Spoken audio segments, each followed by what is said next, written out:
Okay, we are live on the emergency pod. We quickly invited Zach Folkman to come on. Zach Folkman did not know about the news. He just blindly said yes to an Yeah, okay, emergency pod. yeah. Even though he was in the middle of work. Zach, the Denver Nuggets have fired Coach Mike Malone right before the playoffs. This is, I think, let me just see what I'm just going to confirm Sean's latest tweet. This is tied for the latest coaching change in NBA history. QB Brown, 1981. David Edelman, who's the assistant, will be the interim head coach.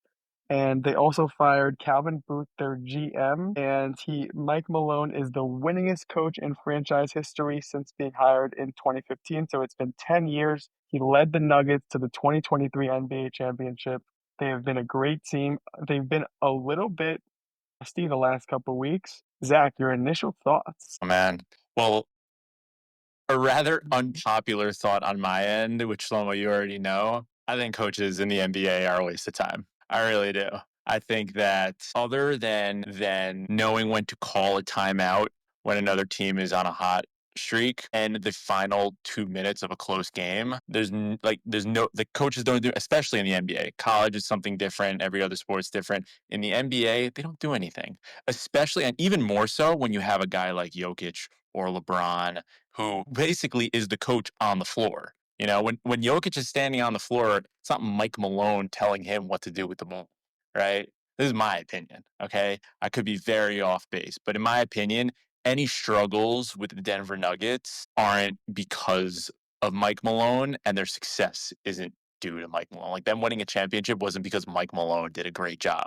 And if Luke Walton would have been the coach of the Denver Nuggets, they probably would have won the championship in the same exact way. That's my thoughts. Okay, I hear that. So I'll just counter with this question. If you were the Denver Nuggets, why would you fire Mike Malone right now? So that was my first part. The second part is no idea why they fired him. The only reason to fire a coach this late in the season is if the team isn't connecting to him, if they have issues with him on a personal level, if the team vibes aren't there. Any other reason that, if they're doing it because the Nuggets keep losing whenever Jokic has a big game, they're not, top of the West, and then it's just, pushing blame on the coach the way that all teams do. I love how dynamic this pod is. This is great. Levy, let's get your thoughts before I give mine. There was a note from KOC that neither party, meaning Booth nor Malone. By the way, Zach, I hate to be that guy, but he prefers to be called Michael. Okay, he always made that differentiation. When called him Mike, he got really mad about it. Super chill guy. You could throw that my way, but Shlomo was the one who did Mike Malone first. I'm just following in the pod's lane.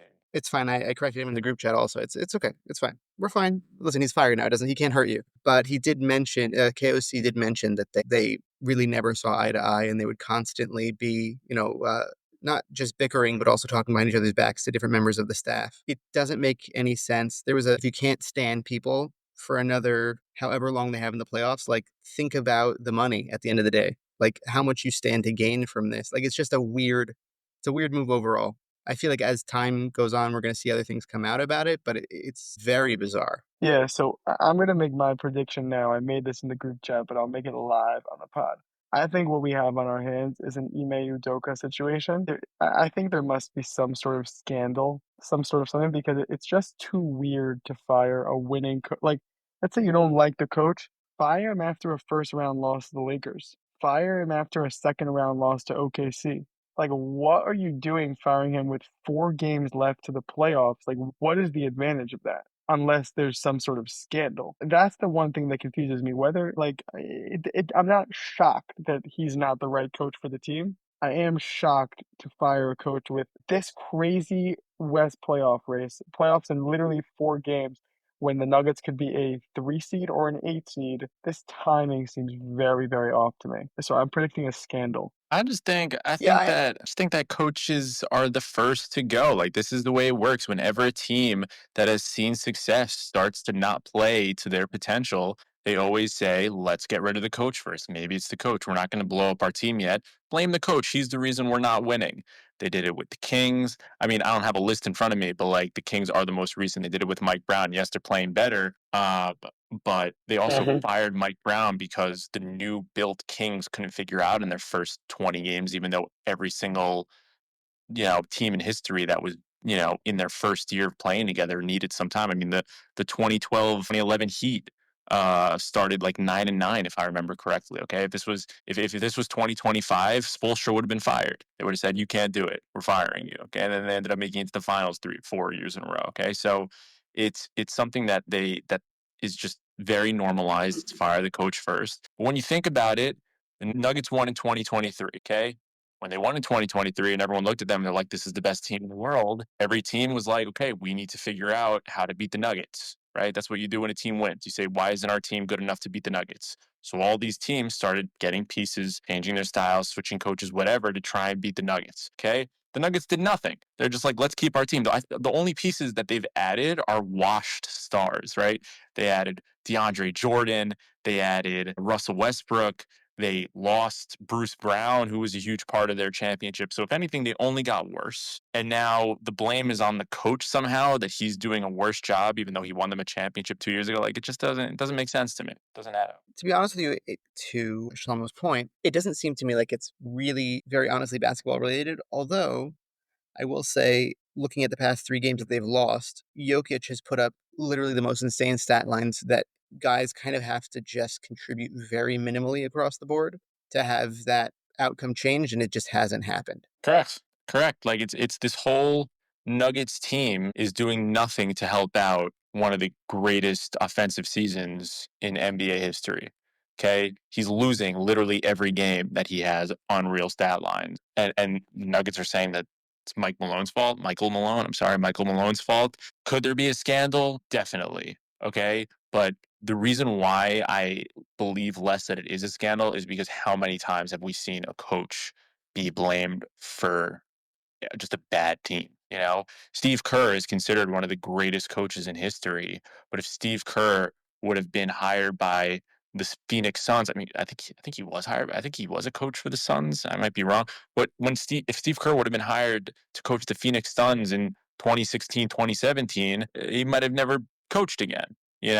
So it is very situational, and I really would not be surprised if it was just the Nuggets' way of saying, before we blow up our team, let's see if we can blame the coach and see if that fixes something. Do you think 4 games is enough to realize that? 4 games in a playoff series? I think that because of how tight it is right now in the West, and while the Lakers and Warriors and OKC and Houston, all these teams seem to be figuring it out right now, right? They're all playing out of their mind. They're all winning. They all seem like they're championship caliber teams. And the Nuggets, even though they're up there with them, are just losing. Like they're losing and losing, and they're not winning the games that they should be winning.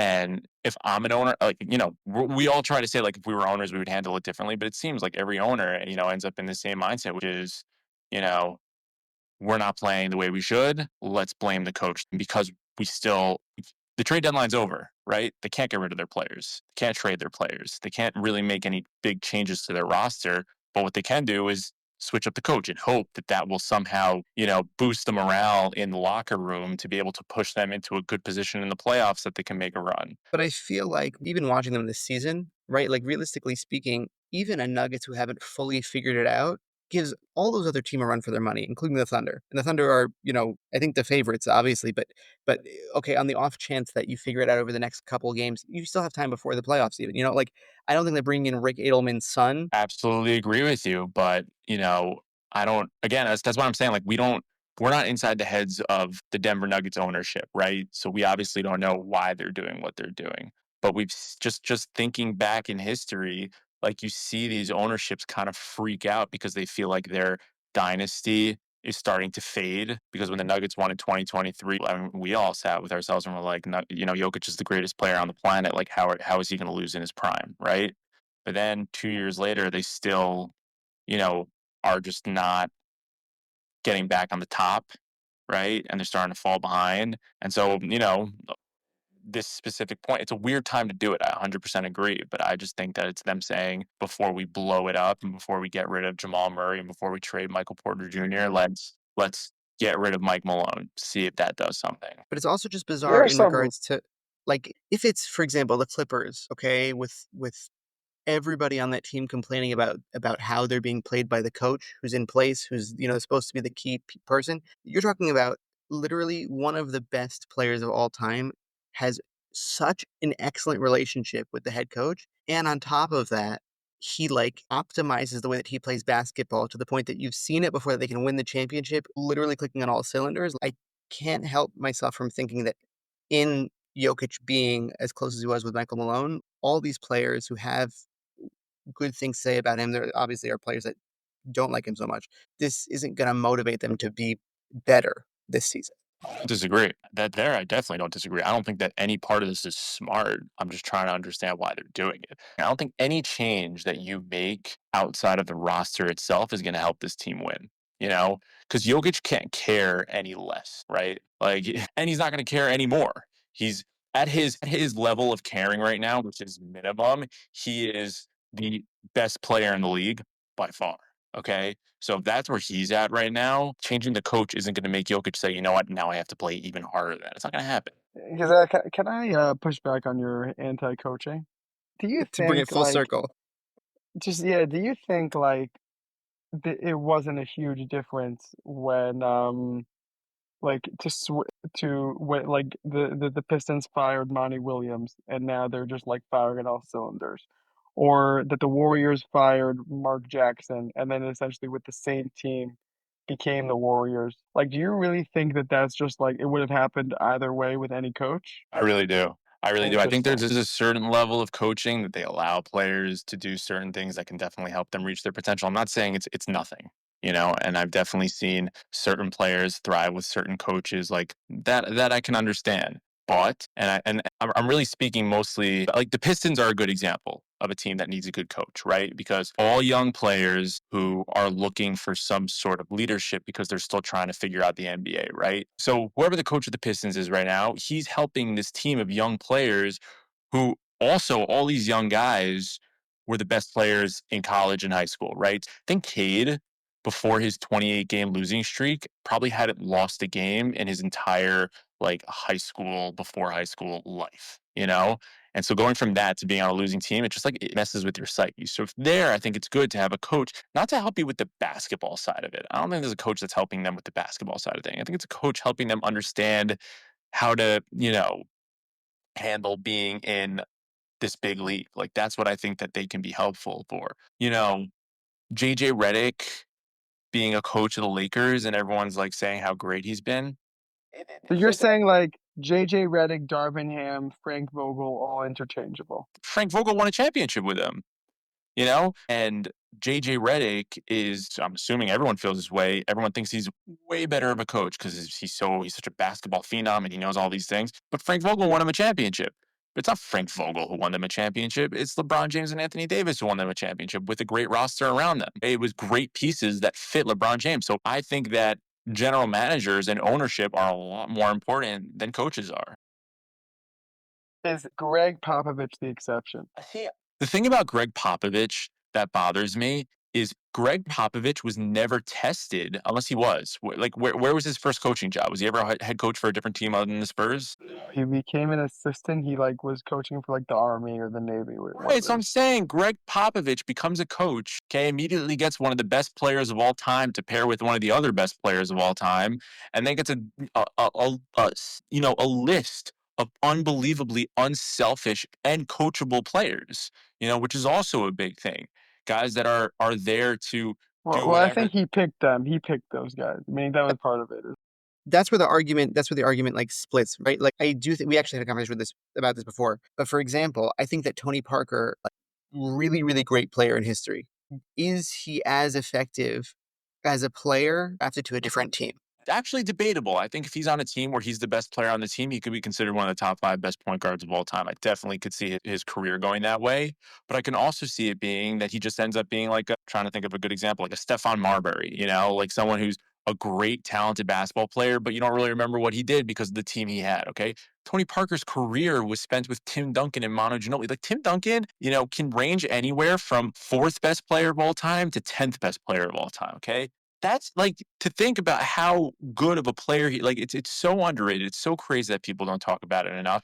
But then you're saying Greg Popovich is the exception. All of Greg Popovich's rings were with Tim Duncan and with an unbelievable team. It was never a Tim Duncan team where he's like this huge underdog and nobody understood how they did it in Greg Popovich. Except the last one. That 2014 one was crazy. It was crazy. And I We remember did. sitting there saying, we've never seen a team play such perfect basketball. It was the craziest thing But we've ever that's seen. coaching. But that felt like all coaching. There was no star. It was just like passing and like I hear you. To me, it didn't feel like coaching. To me, it felt like a team that has just been playing together forever and knows how to do it. With the exception, and just because I specifically remember in those finals, watching everybody encourage Kawhi Leonard to shoot the basketball. He looked like he did not want to shoot. And they were like, "Quite like you're talented." Right, because he's playing with guys that have created this culture of don't think you're hotter than you are. That's Spurs culture, okay? Do I think that it's completely Greg Popovich? I think it's probably partially him. Yeah, I think that, but I think that anybody will tell you that it's not like, I think that any coach will tell you it's not single-handedly the coach. I think a coach comes along with their staff, obviously, and oftentimes what coaching ends up being is how to like figuring out how you can work a player into the system. And a lot of it is managing personalities. If a coach is able to be attentive to that, like it takes like also emotional intelligence, obviously. That's why you have what was the guy that Mello hated? George Carl. Wait, so can I ask a question? Greg, we're talking about Greg Popovich. Do we think he's the exception? Okay. How do you think he would do with Anthony Edwards? And before you answer, remember that he coached Anthony Edwards in FIBA and they lost. Now, it's either we're not blaming Popovich because it's on the players, or it's how in the world do you have the best team in the world full of all stars and lose to a team led by Dennis Schroeder and Franz Wagner and then lose to the Canadians, right? So who are we blaming there? I would argue that personality plays a role, right? Because I would then put the magnifying glass on other players that have managed to be successful in the league who have come through this person. For example, Derek White, DeJounte Murray. Like these are players who literally were kind of weren't considered. They really honed their craft with the Spurs. Like even DeMar DeRozan's whole second half of his career can be attributed to playing with the Spurs. By the way, DeJounte Murray, like he's a great player, but I think they got rid of him because Popovich couldn't coach that type of personality. Because Fine, but I'm saying, but he shined on that team as opposed to anywhere else that he's been. He has not been as effective or efficient. he's been injured. He's been injured. Zach's to Zach's credit, Steve Kerr has said that coaching, and especially international coaching, is the most thankless job in the world because if you win, the players get the credit, and if you lose, the coaches get the blame. So meaning he probably understands better than well, not probably. He 100% understands better than all of us how valuable or invaluable a coach is. But he even will admit that he'll even say like that's just how it is being a coach. He's like he said he hates like he was basically forced to coach like the Olympic team, and he's like, there's no upside here. Like if we win, it's like great job. Of course you're supposed to win, and if we lose, it's like what a stupid coach. You want to know who's a great coach and you could prove that he's a great coach? Rick Pitino, okay? You know that he's a good coach because he took 6 different garbage programs that had horrible records before he came and turned them around, okay? And that's how, by the way, that's how we understand it with players too. Like the way you understand value is how do they do without him, right? And so with Popovich, they suck right now. Oh well, the players suck. Okay, well then what value does the coach add? We're saying that he's amazing because his team is amazing, and then when his team sucks, we're saying, well, he's still the GOAT. Well, why is he the GOAT if his team is losing? Jeff Van Gundy always says when he votes for Coach of the Year, he votes for the coach that got the most out of his team, like not the coach with the best record or best team. Like Like I he would think vote for like Spoelstra on like in like seasons when the Heat wouldn't make the playoffs because he was like Spoelstra's getting the most possible out of Out these of guys. Dion Waiters.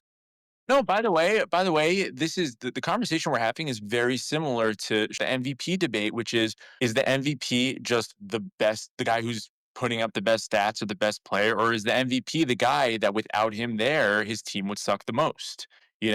So Shea is probably going to win MVP this year. Okay. That being said, without him there, the Thunder are a 4 or 5 seed. Okay. But like statistically, when Jokic doesn't play, the Nuggets are the worst team in the NBA. The worst in every category. And it's the same thing here with coaching, right? And it's never just because they just played really well. It's always because, oh well, it must have been the coach. Like why? So we actually had a conversation about this morning, which didn't end up making the pod, but now it will make the emergency one, I guess. That we were discussing the Nuggets. So the argument that I was making this morning was Raymond Green one time was talking about the fact that the Warriors, why they were so dynamic earlier, like 2016, around that time period, was because Steph Curry allowed them to play one version of coach basketball. When he was off the floor, they played an entirely different version of team basketball. Okay, so they had two offensive systems essentially, and that was a good enough system that it confused teams. Right then, they ended up getting Jordan Poole and notoriously Draymond Green. That now we can play the same brand of basketball throughout the game when Steph sits. The difficulty that I have is the Nuggets haven't found that second system. Maybe this is to speak to Michael Malone also aiding them and him and being fired. When he is off the floor, the kind of the only thing that they've managed to do this season is essentially turn Russell Westbrook into that role, which is like, don't do that. Like, he's not going to be the big man in the middle, high post, being able to facilitate the same way that Jokic does. It's not sustainable. Right. I agree. But the reason why the Warriors were able to do that is because Draymond Green, even if he's not talent wise, is one of the smartest players in the league. So when Curry is on the floor, you have the Curry offense, right? Running through him. He's running around the court doing his thing. That's one. When he's off the floor, then you have Draymond Green running the offense, which is effectively the same thing as LeBron running the offense, but without the physicality and the talent, right? So you can definitely have an offense that works that well through Draymond Green. When they're both off the court, and I've watched a bunch of Warriors games, when neither of them are on the court, the Warriors literally just launch Yeah, yeah. threes, and they miss most of them.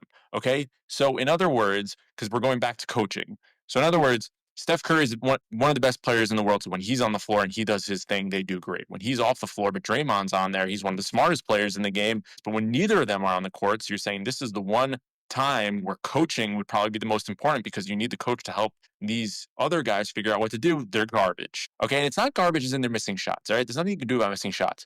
They don't do It's anything. not smart basketball. Right, right. Right. So I'm saying then where's the coaching? Like I'm saying, are we gonna say that Steve Kerr had a great coaching season because the Warriors turned it around, even though they added another brilliant basketball player in Jimmy Butler? Like, are we gonna then look at that and say it's another successful season for Steve Kerr? I mean, the guy, one of my favorite things about Steve Kerr is that when he has an unbelievable team and they do well, everyone loves Steve Kerr. What an amazing coach. The second they start struggling, even the smallest bit in a game, he freaks out, slams his whiteboard, and gets kicked out of the game. He literally cannot handle the pressure of his guys not doing what he wants them to do. So, like, to me, I don't see an amazing coach. I just see an amazing team. And yes, Mark Jackson was there before and they weren't there yet, but it was a much younger Steph Curry and it was a much younger Clay and Draymond. Okay. Steve Kerr brought something. I'm not saying he did nothing, but I don't see him as being all that.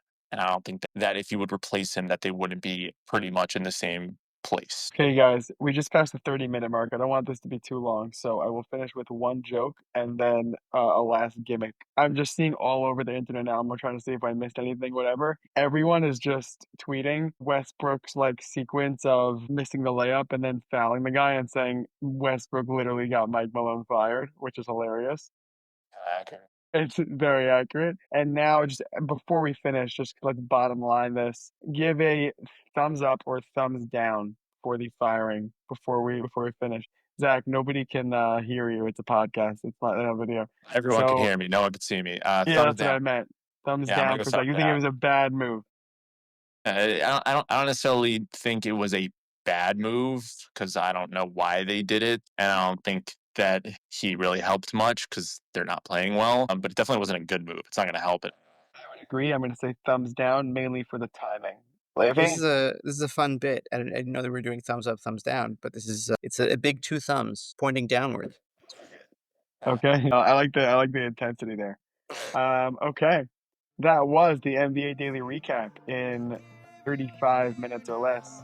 I want to thank you, Zach, for coming on. Really appreciate it. I want to thank you, Levi, for co hosting and producing. And I want to thank you for listening.